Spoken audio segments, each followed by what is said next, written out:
حامدا ومصليا أما بعد أعوذ بالله من الشيطان الرجيم بسم الله الرحمن الرحيم ولا يغتب بعضكم بعضا أيحب أحدكم أن يأكل لحم أخيه ميتا فكرهتموه واتقوا الله إن الله تواب الرحيم۔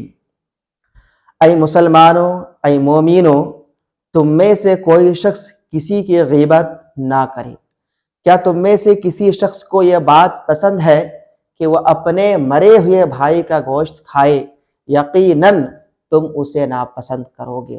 جس طریقے سے تمہیں اپنے مرے ہوئے بھائی کا گوشت کھانا ناپسند ہے، اسی طریقے سے کسی بھی مسلمان بھائی بہن کی غیبت کرنا بھی تمہیں ناپسند ہونا چاہیے۔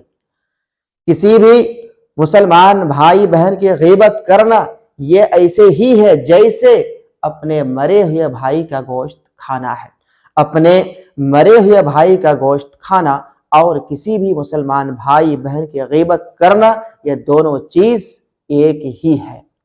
نبی کریم صلی اللہ علیہ وسلم فرماتے ہیں کہ جب مجھے معراج کرائی گئی تو میرا گزر کچھ ایسے لوگوں کے پاس سے ہوا جن کے ناخن تانبے کے تھے، جس سے وہ اپنے چہرے اور سینے کو نوچ رہے تھے۔